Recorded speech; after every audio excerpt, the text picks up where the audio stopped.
நம்ம உடலுக்கு ஆரோக்கியமான கம்படை தாங்க இன்றைக்கி செய்ய போகிறோம். அதுக்கு முதல்ல கொஞ்சம் எண்ணெய் ஊற்றிக்கலாங்க.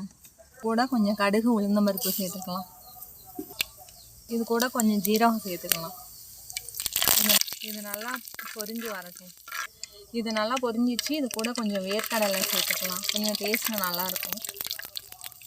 இது கூட ஒரு பச்சை மிளகாவை சின்ன சின்னதாக கட் பண்ணி வச்சுருக்கேன், அதை சேர்த்துக்கலாம். நான் ஒரு பெரிய வெங்காயத்தை பொடி பொடியாக வச்சு கட் பண்ணி வச்சுருக்கேன், அதை சேர்த்துக்கலாம். கொஞ்சம் கருவேப்பிலை சேர்த்துக்கலாம். இதுக்கு தேவையான அளவு உப்பு சேர்த்துக்கலாம். இப்போ இது கூட தண்ணி சேர்த்துக்கலாம். நான் 1 கப் மாவுக்கு 1.25 கப்பு தண்ணி வச்சுருக்கேன். இப்போ தண்ணி கொதிச்சிடுச்சு. இந்த ஸ்டேஜில் நல்லா நைஸாக அரைச்சி வச்சுருந்தேன் கம்பு மாவை சேர்த்து கிளறி எடுத்துக்கலாம். நல்லா மாவு இப்படி ரெடி ஆகிடுச்சு, கட்டி இல்லாமல் வந்திருக்கு. இதை எடுத்து நம்ம வேறு பிளேட்டில் வச்சு ஆறுனோன்னே அடை செஞ்சுக்குவோம். ஆறிடுச்சு. இது கூட கொஞ்சம் கொத்தமல்லி இலை, கொஞ்சம் முருங்கை இலை போட்டு பிசைஞ்சு உருண்டையாக எடுத்து அடை தட்டிக்கலாம்.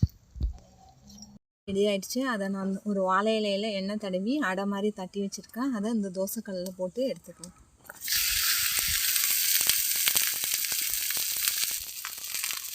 ரெடி ஆகிடுச்சிங்க. இதை எடுத்து நம்ம சாப்பிட வச்சுக்கலாம்.